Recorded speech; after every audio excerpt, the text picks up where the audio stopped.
इसीलिए जीसस ने कहा तुम दुनिया के नूर हो, तुम दुनिया से अलग हो, तुम दुनिया के जैसे नहीं हो, तुम दुनिया में रहते हो परंतु मैंने तुमको दुनिया में से चुन लिया है। तुम राज्य करोगे, राज्य।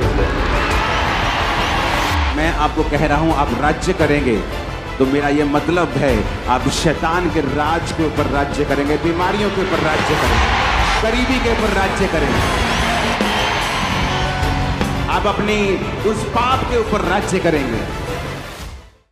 यीशु मसीह के वचन में मत्ती 10 उसकी 22 में लिखा, कहता मेरे नाम के कारण सब लोग तुमसे बैर करेंगे परंतु जो अंत तक धीरज धरे रहेगा उसी का उद्धार होगा। कहता मेरे नाम के कारण सब लोग तुमसे बैर करेंगे। आप बोलेंगे क्यों परमेश्वर? क्योंकि उन्हीं लोगों की नशे तुम छुड़वा रहे हो, उन्हीं लोगों के बीमार तुम चंगे कर रहे हो फ्री में, उन्हीं लोगों की आत्माओं को तुम उद्धार दे रहे हो। आज आप चर्च के सामने बैठे हैं, कितना पैसा दिया है? आप चर्च के फ्रंट वालों ने कितना पैसा दिया है? जिन पे प्रार्थना होगी कितना पैसा दिया है? स्वीट्स मिल रही है, अनॉइंटिंग ऑयल मिल रहा है, कितना पैसा दिया है? इसलिए जीसस और उसका वचन इतना पावरफुल है कि आज आधी दुनिया यीशु मसीह को मानती है। एक आदमी इतना हम्बल है कि एक देश का और अब दुनिया का वो प्रतिनिधित्व करेगा, लेकिन फिर भी क्योंकि यीशु के वचन से वो बंधा हुआ है और ये सिखाता है हमें परमेश्वर का वचन। आज कोई भी मुंह उठाता है और जीसस के पूरे स्ट्रक्चर के ऊपर सवाल खड़े कर देता है,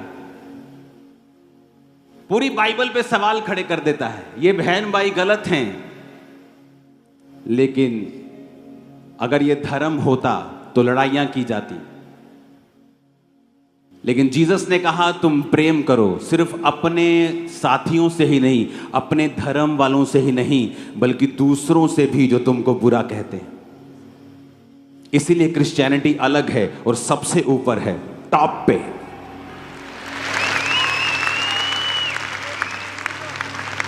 क्योंकि अगर लड़ाई करनी हो तो जब कोई व्यक्ति बोलता है कि पूरी बाइबल ही गलत है तो इमेजिन करो क्या हालत हो जाएगी। लेकिन जीसस ने क्या कहा? यदि तुम प्रेम करोगे तो मेरे चेले ठहरोगे। क्रिश्चियन लोगों को भी मैं देखता हूं, जब आपके बयानों को कोई उल्टा अर्थ तोड़ मरोड़ के पेश करता है, वो बयान उसके लिए नहीं है, लेकिन अगर वो उसे अपने लिए लेना चाहते हैं तो ये उनकी मर्जी है, हमारी नहीं। और तब भी क्रिश्चियन लोग कमेंट्स के अंदर गालियां कभी ना निकालें, क्योंकि हम और उनमें बहुत फर्क है। हम जीवित परमेश्वर की संतान हैं। बाइबल कहती है चुप भी नहीं रहना, अपनी बात भी रखनी है। हालेलुया। क्योंकि जीसस ने अगर प्रेम हमें ना सिखाया होता तो हम टिप्पणियां करते एक दूसरे के रीति रिवाजों पर, धर्मों के ऊपर। और इसीलिए मेरा 20 साल का रिकॉर्ड है, कोई व्यक्ति ये साबित नहीं कर सकता कि मैंने किसी पर भी टिप्पणी की हो, क्योंकि ये जीसस ने सिखाया नहीं है। इसीलिए उसने प्रेम करना सिखाया है और हर एक विरोधी से हमने प्यारी किया है हमेशा। हालेलुया। और इसीलिए जीसस ने कहा तुम दुनिया के नूर हो, तुम दुनिया से अलग हो, तुम दुनिया के जैसे नहीं हो, तुम दुनिया में रहते हो परंतु मैंने तुमको दुनिया में से चुन लिया है। हालेलुया। मेरा यह विश्वास है 2025 में आपकी बीमारियां रूपी शर्मिंदगियां वो खत्म है यीशु के नाम।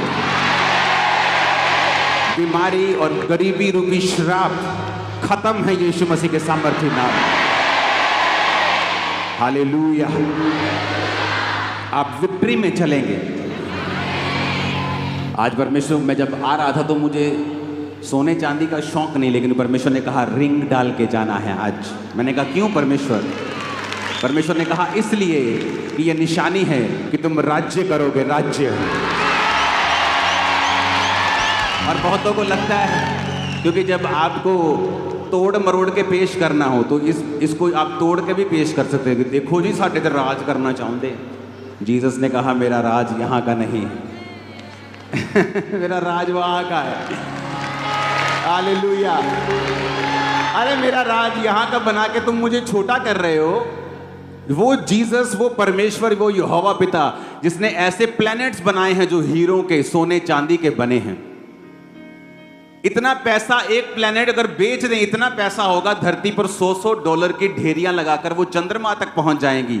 इतना पैसा उस एक प्लैनेट से बिकेगा। और ऐसे खरबों खरबों खरबों प्लैनेट्स हैं जो परमेश्वर ने बनाए हैं। तो तुम परमेश्वर को छोटा करना चाहते हो कि मेरा राज यहाँ का है, उसका राज यहाँ का नहीं है। जब मैं आपको कह रहा हूं आप राज्य करेंगे तो मेरा यह मतलब है आप शैतान के राज के ऊपर राज्य करेंगे, बीमारियों के ऊपर राज्य करेंगे, गरीबी के ऊपर राज्य करेंगे, आप अपनी उस पाप के ऊपर राज्य करेंगे। लेकिन प्रॉब्लम यह है कि जब बेसमझ व्यक्ति आपको सुनता है तो वो कभी समझ नहीं पाता आप क्या कहते हैं। इसलिए जीसस की बातों को लोग समझ नहीं पाते थे। कहते थे अच्छा इसने तो ये कहा है कि ये मंदिर को ढा देगा और 3 दिन में बना देगा। जीसस ने कहा मैं उस मंदिर की नहीं, इस मंदिर की बात कर रहा हूं। हालेलुया। कि मैं मुर्दों में से जी उठूंगा 3 दिन के बाद। मेरा यह विश्वास है और ये एग्जाम्पल है हमारे लिए। अगर हम प्यार करेंगे और परमेश्वर के आत्मा में और पवित्रताई में आगे बढ़ेंगे, वो आपको इतना ऊंचा करेगा और वो इतना ऊंचा करेगा जहां से आपको अगर देखना ही पड़ जाएगा तो गर्दनों में बल पड़ जाएंगे, आप इतना ऊंचा होंगे। Hallelujah, hallelujah. आज से कुछ साल पहले जब पंजाब में बहुत विरोध चल रहा था, इतना विरोध चल रहा था कि कहने की बात नहीं, और हम अन्य जाति लोगों का इलाज करवा रहे थे हॉस्पिटल्स में। मैं अपनी टीम से कह रहा था, मैंने कहा अगर हम ये बात को लोगों को बताएं कि देखो तुम्हारी ही जाति के लोगों का इलाज चर्च करवा रही है, लेकिन बाइबल क्या कहती है? प्रेम सब अपराधों को ढांप देता है। इसीलिए चर्च ऊंची हुई है, क्रिश्चियनिटी बड़ी है, क्योंकि ये धर्म नहीं, ये एक बेदारी है, ये परमेश्वर का काम है। आपका न्यू ईयर जो आप परमेश्वर के भवन में हो, खुदा के भवन में आप इस नए साल में हो, ये ऑर्डिनरी बात नहीं है। परमेश्वर आपके विश्वास को जो आपने प्रभु के लिए दिखाया है उसका ऑनर करेगा। वो आपके वंश को बढ़ाएगा, सारे श्रापों को खत्म करेगा, वो आपके रास्तों को साफ करेगा और आपको नेक्स्ट लेवल पे लेके जाएगा। आमीन। ऊंचा धड़कने वाला यीशु मसीह के नाम में हालेलुया, हालेलुया। यीशु मसीह ने कहा उनसे मत डरना जो शरीर को नाश कर सकते हैं, उससे डरना जो शरीर और आत्मा दोनों को नाश कर सकता है। 2025 हमें प्रार्थना करनी होगी, क्योंकि इकॉनमी के ऊपर डिप्रेशन आएगा। जो लोग खुदा में होंगे, टाइदर्स होंगे, गिवर्स होंगे, वो बचेंगे, बच जाएंगे। लेकिन आप देखोगे, बाइबल कहती है, जब यिर्मयाह भविष्यद्वक्ता, यशायाह भविष्यद्वक्ता में जब आप पढ़ते हैं, यहोजकेल में आप पढ़ते हैं, तो परमेश्वर ने कहा महंगी की तलवार चलेगी, महंगी आएगी, जो चीजें महंगी हो जाएंगी। आप देखोगे 2025 में बहुत सी चीजें इतनी महंगी होंगी कि वो रिकॉर्ड ब्रेक कर देंगे, जो परमेश्वर ने मुझे दिखाया। क्योंकि इसलिए मैंने कहा कि 2025 हैप्पीएस्ट न्यू ईयर बोल के हम जल्दी जल्दी घर जाने वाले नहीं हैं। हमें कल प्रार्थना करनी है। आप दिन रात के रोज़ों में कल से नहीं हैं। अगर आपको मेडिकल कंडीशन है, आप दिन दिन के रोज़े करिए, आप कुछ करिए, आप बैठ के प्रार्थना करिए, चर्च में आइए, क्योंकि अगले 3 दिन हमें प्रार्थना करनी होगी। प्रार्थना करनी होगी देश की इकोनॉमी के लिए, क्योंकि आने वाले समय के जो मैसेज परमेश्वर दे रहा है वो अच्छे नहीं हैं। लेकिन हमें प्रार्थना करनी है, आप लोग बचाए जाएंगे, आपकी प्रार्थना के द्वारा दूसरे लोग भी बचाए जाएंगे। आपने यीशु मसीह के नाम का मजाक उड़ते रील्स में देखा, इतना कि जितना कभी नहीं देखा गया। आपको क्या लगता है, अगर क्रिश्चियंस कुछ नहीं कहेंगे तो क्या परमेश्वर कुछ नहीं कहेगा? मैंने लोगों को रोते हुए देखा है 2025 में, क्राई करते हुए ट्रबल्स में देखा है यंग लोगों को जो पहले उनकी लाइफ में कभी उन्होंने एक्सपेक्ट नहीं किए थे। तो हमें प्रार्थना करनी है कि परमेश्वर की सच्चाई उन लोगों के ऊपर जाहिर हो और वो लोग भी बचाए जाएं। आमीन। हमें प्रार्थना करनी होगी देश के लिए, हमें प्रार्थना करनी होगी आने वाले समय में पंजाब के लिए, क्योंकि शांति को बनाए रखने के लिए आपको प्रार्थना करनी होगी। हालेलुया। हमें प्रार्थना करनी होगी आने वाले समय के यूथ के लिए, क्योंकि जितना वो बिगड़ा हुआ आपको 2025 में दिखेगा, आपने लाइफ टाइम में कभी नहीं देखा होगा। इसलिए मैं कह रहा हूं कि हैप्पीएस्ट न्यू ईयर सिर्फ हैप्पीएस्ट न्यू ईयर बोलने से या मैसेज फॉरवर्ड करने से नहीं हो जाता। हमें परमेश्वर का आत्मा दिखाता है और समझाता है आपको क्या करना है, आपको क्या बोलना है, क्या आपको प्रार्थना में परमेश्वर से कहना है, प्रभु क्या कह रहा है आपको, और उसके अनुसार आपको प्रार्थना करनी है। इसलिए चर्च बनाई गई है। चर्च का मकसद सिर्फ आकर बरकत लेना नहीं होता। मैं बहुत सारे लोगों को बोलता हूं, जब वो आके बोलते हैं कि हम बड़ा स्ट्रगल कर रहे थे, हमसे हो नहीं पा रहा था, लेकिन अब प्रभु ने हमें ग्रेस दी है, अब हम आपकी चर्च में आते हैं और सब रुकावटें दूर हो गई हैं। तो मैंने कहा ये कौन सी बड़ी बात है, अभी तो पहला स्टेप हुआ है, अभी तो आप सिर्फ चर्च में आए हैं, तो कौन सी बड़ी बात है। अब चर्च में आकर आपने परमेश्वर के लिए क्या किया है, आपने कौन सी सेवा में हिस्सा लिया है। क्या आप सुसमाचार टीम के हिस्सेदार हैं? क्या आप पम्फलेट्स बांटने जाते हैं? क्या आप बीज बोते हैं? क्या आप प्रार्थनाएं करते हैं? क्या आप फास्टिंग करते हैं? क्या करते हैं आप? क्योंकि जब आप एक चर्च में शामिल होते हैं, आपको उस चर्च के दर्शन में शामिल होने के लिए परमेश्वर बुलाता है।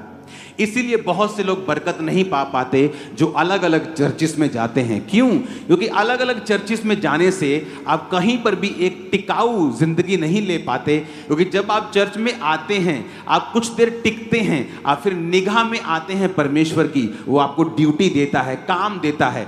जब आप काम करना शुरू करते हैं, फिर परमेश्वर उस काम के जरिए आपको ब्लेस करता है। क्योंकि परमेश्वर का आपको आशीषित करने का एक ही तरीका है कि वो आपको अपनी महिमा के लिए पहले इस्तेमाल करे और फिर वो आपको आशीषित करे। लेकिन जब हम ये सोचते हैं, ओह अब मेरी कंफ्यूजन ठीक हो गई है, अब मैं इसी चर्च में आऊंगा, अब मुझे पता लग गया ये चर्च आत्मिक है, तो बहुत बड़ी बात नहीं है आप यहां पे आए हैं, ये तो शुरुआत है। It's just a starting point, ये तो एंट्री है आपकी, ये कोई बहुत बड़ी बात नहीं है। अभी आप आएंगे, उस दर्शन में शामिल होंगे, आपको मालूम होगा परमेश्वर क्या चाहता है। वो चाहता है मैं प्रार्थना करूं, वो चाहता है कि मैं अपने पास्टर के लिए, अपनी चर्च के लिए प्रार्थना करूं। वो अलग अलग आपको ड्यूटीज देता है, और जब आप उन ड्यूटीज में शामिल होते हैं तब परमेश्वर आपको आशीषित करता है। इसलिए मैं कहता हूं कि सिर्फ बिलीवर बन के चर्च में कभी मत आओ, चर्च के हर काम में आपका एक्टिव हिस्सा होना चाहिए। अगर आप चाहते हैं कि परमेश्वर आपको ब्लेस करे, तो चर्च के हर दर्शन में आपको शामिल होना होता है। इसीलिए परमेश्वर आपको भवन में रोपता है, यानी आपको बोता है भवन में। आमीन। ऊंची आवाज में आमीन बोलो। जो बात परमेश्वर ने मुझे आपको बोलने के लिए 2025 के लिए कही है, अगर आप चाहते हैं कि 2025 में वो जो चीजें मैंने बोली हैं आप उनमें ना आए, आप उस इकोनॉमी के डिप्रेशन का, उस महंगी की तलवार का जो चलने वाली है, आप उसमें अगर नहीं आना चाहते हैं, वो पाप, वो इंटरनेट पे वो चीज़ें जो आपने कभी नहीं देखी, वो रोना और करलाना भी बहुत अजीब तरीके का मैंने देखा है आने वाले महीनों में, अगर आप चाहते हैं कि आप उनमें शामिल ना हो, तो परमेश्वर ने कहा मेरे लोगों को बता कि तुम्हें बलिदान चढ़ाने होंगे। पुराने नियम में बलिदान चढ़ाए जाते थे, लेकिन नए नियम में अलग बलिदान चढ़ाए जाते हैं। दूसरा राजा 17 उसकी 36 में लिखा, परंतु यहोवा जो तुमको बड़े बल और बढ़ाई हुई भुजा के द्वारा मिस्र देश से निकाल ले आया, उसी का तुम भय मानना, उसी को दंडवत करना और उसी की बलि चढ़ाना। परमेश्वर ने कहा उसको बलि चढ़ाना, बलिदान करना। जब भी आप प्रभु के सामने, प्रभु बुलाता था कि तुमने पाप किया है, आ जाओ पाप बलि लेके आओ। कभी नहीं कहता था कि आके सॉरी बोल दो, सॉरी गॉड, सॉरी परमेश्वर। परमेश्वर कहता है सॉरी बोलना है, बलिदान लेके आओ, साथ में मेल मिलाप करना है, बलिदान लेके आओ, बैल लेके आओ, भेड़ लेके आओ, उसे चढ़ाओ। लेकिन नए नियम में बाइबल कहती है प्रभु यीशु मसीह एक ही बार कुर्बान होके हमारे लिए बलि चढ़ गया। अब हमें उन कुर्बानियों की जरूरत नहीं कि हम भेड़े और बैलों को लेके जाएं। लेकिन अभी भी बलिदान की व्यवस्था चेंज नहीं हुई है। लेकिन अब कौन से बलिदान है जो परमेश्वर चाहता है हम चढ़ाएं? वो बलिदान हमें नए नियम में मिलते हैं। पहला पत्रस 2 उसकी 5 में लिखा है, तुम भी आप जीविते पत्थरों के समान आत्मिक घर बनते जाते हो, जिससे याजकों का पवित्र समाज बनकर ऐसे आत्मिक बलिदान चढ़ाओ जो यीशु मसीह के द्वारा परमेश्वर को ग्रहण योग्य हो। कहता आत्मिक बलिदान चढ़ाओ। पहले तुम परमेश्वर बकरों को, बैलों को मांगता था कि अगर तुम्हें पाप बलि चढ़ानी है बैल लेके आओ, भेड़ लेके आओ। होम बलि चढ़ानी है, मेल बलि चढ़ानी है, बैलों और बकरों को वो लेके जाते थे। लेकिन जीसस ने एक ही बार अपने आप को चढ़ाया, अपना लहू लेके पिता के सामने गया और हमारे लिए एक ही बार वो कुर्बान हुआ। लेकिन बलिदान बदले नहीं हैं। हाँ, उनका रूप बदल गया है। अब परमेश्वर कहता है ऐसे आत्मिक बलिदान चढ़ाओ जो परमेश्वर को ग्रहण योग्य हैं। रोमियो 12 उसकी 1 आयत में लिखा है, इसलिए हे भाइयों मैं तुमसे परमेश्वर की दया स्मरण दिलाकर विनती करता हूं कि अपने शरीरों को जीवित, पवित्र और परमेश्वर को भावता हुआ बलिदान करके चढ़ाओ, यही तुम्हारी आत्मिक सेवा है। वो कहता है अपने शरीरों को जीवित चढ़ाओ परमेश्वर के सामने। इन्हें अपवित्र मत करो, इन्हें व्यभिचार में मत लगाओ, इन्हें ब्लू फिल्में देखने में मत लगाओ, इन्हें नशे करने में मत लगाओ। अपने शरीर को जीवित रखो परमेश्वर के लिए और पवित्र करके परमेश्वर को भावता हुआ बलिदान करके कहता उसे परमेश्वर को चढ़ाओ, यही तुम्हारी आत्मिक सेवा है। परमेश्वर ने मुझसे डायरेक्ट कहा है, अगर आप सिंपल बिलीवर हैं, just you are a believer, कोई खास आपकी प्रार्थना नहीं है, just you are a believer, आप जीसस पे बिलीव करते हैं, मैं आपको बता रहा हूं, शैतान जो सोच के बैठा है 2025 में, जिस तरह से इंटरनेट के ऊपर महंगी के द्वारा, महंगाई के चीज़ों के द्वारा, इकोनॉमिक डिप्रेशन के द्वारा वो जिस तरह से सोच के बैठा है, मैं आपको बता रहा हूं, आपको परमेश्वर की जरूरत हर साल बढ़ती जाएगी। यीशु मसीह ने कहा कि अपने शरीर को भावता हुआ बलिदान करके चढ़ाओ। भजन संहिता 4 उसकी 5 में लिखा है, धर्म के बलिदान चढ़ाओ और यहोवा के ऊपर भरोसा रखो। आत्मिक बलिदान चढ़ाओ और यीशु मसीह के द्वारा जो परमेश्वर को ग्रहण योग्य हो। अगर आप सिंपल विश्वासी हैं तो मैं आपको एक सलाह देना चाहता हूं, आपका भाई होने के नाते, आपका आत्मिक अगुआ, आपका स्पिरिचुअल फादर होने के नाते मैं आपको एक सलाह देना चाहता हूं कि 2025 को अगर हैप्पीएस्ट करना है तो आप बलिदानों को चढ़ाना शुरू कर दें। वो बलिदान मेरे शरीर का है। एक नशा करने वाला व्यक्ति नहीं कह सकता कि मेरा शरीर को मैं मन भावता हुआ बलिदान करके यहोवा को चढ़ा रहा हूं। एक व्यभिचारी व्यक्ति नहीं कह सकता कि मैं अपने शरीर को बलिदान करके परमेश्वर को चढ़ा रहा हूं।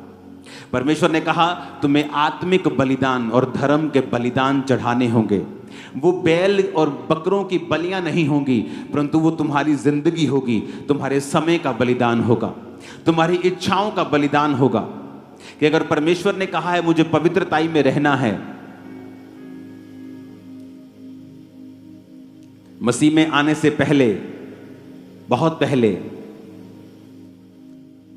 मैं एक लड़की को पसंद करता था अपने स्कूल टाइम में, और मैं हमेशा परमेश्वर को बोलता था कि परमेश्वर मेरी उसके साथ मैरिज क्यों नहीं करवाता तू। और कोई प्रॉब्लम नहीं थी, सब कुछ सही था। लेकिन जब मैं मसीह में आया मुझे मालूम हुआ कि मेरी लाइफ में परमेश्वर नहीं चाहता था कि मैं संसारिक लव में पढ़ूं।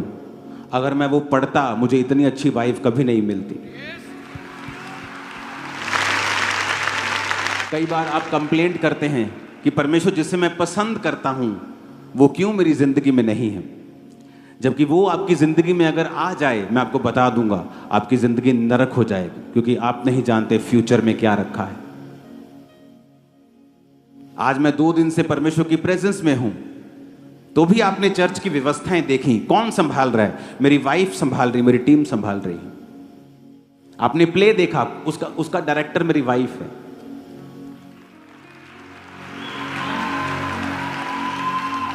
तो अगर मेरी उस लड़की से शादी हो गई होती तो आज मैं यहां ना होता।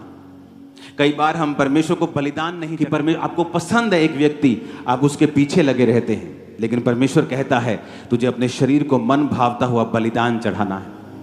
यूथ में ये प्रॉब्लम है, क्योंकि जब आप अपनी इच्छा और अपनी पसंद से चलने लगते हैं, कई बार आप भूल जाते हैं कि परमेश्वर ने आपके लिए एक बेस्ट रखा हुआ है। वो ऐसा बेस्ट है, अगर आपने उसे मिस कर दिया, आपकी लाइफ कभी भी सेम नहीं हो सकती। चाहे आप 40 नहीं 404 लाख रोजे रख के परमेश्वर के सामने चले जाएं, वो चीजें बदलेंगी नहीं।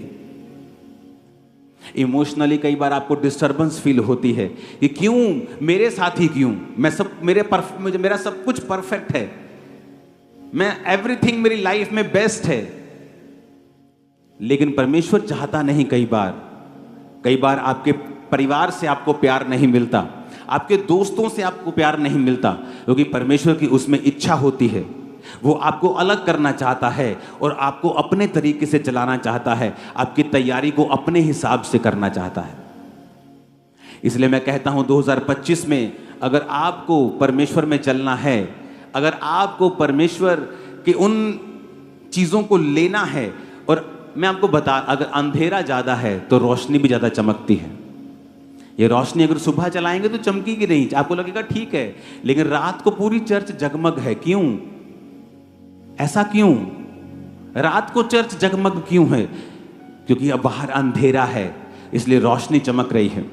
अंधेरा बहुत होगा 2025 में, लेकिन आप चमकेंगे इन जीसस नेम। आप नई नई चीजों को लेंगे 2025 में इन जीसस नेम।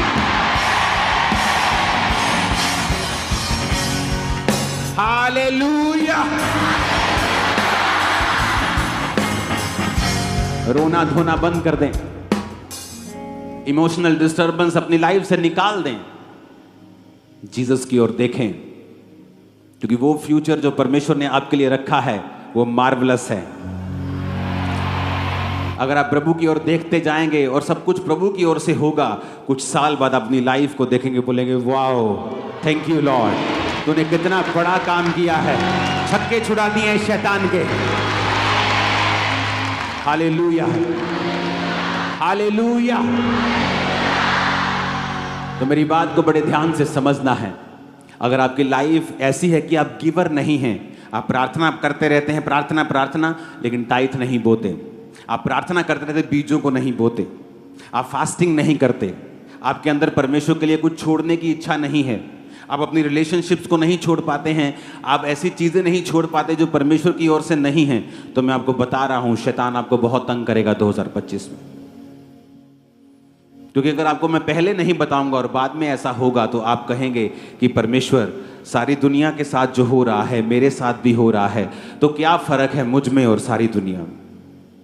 लेकिन इसीलिए मैं कह रहा हूं कि कोई मूर्ख ही होगा जो 2000 इस मीटिंग 24 नाइट की मीटिंग को मिस करेगा, क्योंकि आप उस ग्रेस को आज लेके जाएंगे, आप प्रभु में चल पाएंगे, उसमें आगे बढ़ पाएंगे, आप देखेंगे परमेश्वर के कामों को अपनी जिंदगी में किस तरह से प्रभु का आत्मा कर रहा है। Hallelujah, hallelujah.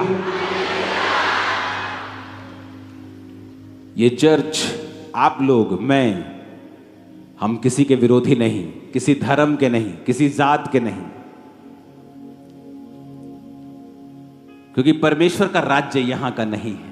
लोग मुझे फॉरेन में पूछते थे क्या आप खालिस्तान को समर्थन करते हैं, क्या आप ऐसे हैं? मैंने कहा मैं किसी के खिलाफ नहीं हूं, क्योंकि मेरा राज्य, यीशु का राज्य यहां का नहीं, वहां का है। हम उधर लेके जा रहे लोगों को अनंत जीवन की ओर, यहां नहीं। आमीन।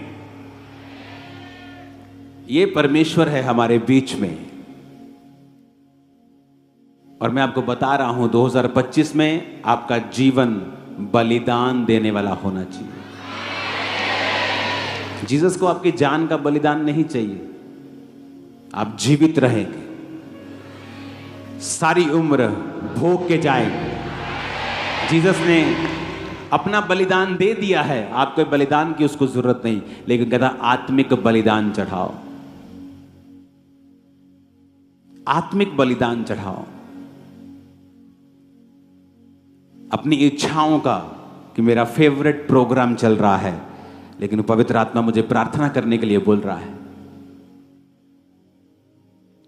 मैं पूरी दुनिया घूम सकता हूं लेकिन आप इमेजिन भी नहीं कर सकते, अगस्त से मैं अपने घर से निकला नहीं हूं, दिसंबर आ गया, दिसंबर छोड़ो अब तो जनवरी शुरू हो गया। आपके बीच में रहा हूं मैं 6 महीने, एक दिन भी मैं कपड़ा लेने के लिए भी अपने घर से नहीं निकला, क्योंकि अगर जिम्मेवारी आपकी बड़ी होती है आपको सिस्टम बनाना पड़ता है, मुश्किल होता है लेकिन आदत पड़ जाती है, और जब रिजल्ट आता है आप बोलते हैं ये कुछ भी नहीं, खुदा ने जो किया है बहुत बड़ा है, इट्स नथिंग। लोग सारी उम्र मेहनत करते हैं उनको कुछ नहीं मिलता, लेकिन खुदा में की गई मेहनत कभी व्यर्थ नहीं जाती। हालेलुया। आपको 2025 में अगर खुश रहना है तो आपकी लाइफ बलिदानों वाली होनी चाहिए। क्यों यहूदी बच्चे पूरी दुनिया के बिजनेसमैन बन जाते हैं, पूरी दुनिया के बड़े बड़े बिजनेस के मालिक हैं, छोटे होते जब सिखाया जाता है बेटा चर्च जा रहे हो टेक 1 शकेल, ले बेटा 1 रुपया 10 रुपये, प्रभु के घर में खाली हाथ नहीं, छोटे बच्चे को सिखाते हैं। ओ यू गॉट 10 शकेल, ओके गिव 1 शकेल टू गॉड, गिव टाइट्स, बचपन से सिखाया जाता है। जब वो बच्चे होते हैं उनको मांगना आता ही नहीं, क्योंकि बचपन से वो दे रहे होते हैं, जब वो दे रहे होते हैं खुदा सप्लाई कर रहा होता है पीछे से।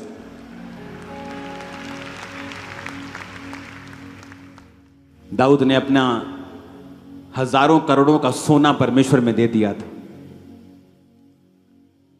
और परमेश्वर ने कहा सुलेमान तूने बुद्धि मांगी पर मैं तुझको पैसा दूंगा। कहता प्रभु मैं पैसा तो मांगा ही नहीं मैंने, नहीं तेरे को दूंगा पैसा, मैंने नहीं मांगा, नहीं तुझे दूंगा क्योंकि तेरे बाप ने कुछ बोया था तो मुझे वापस करना है, इतना करूंगा इतना दूंगा।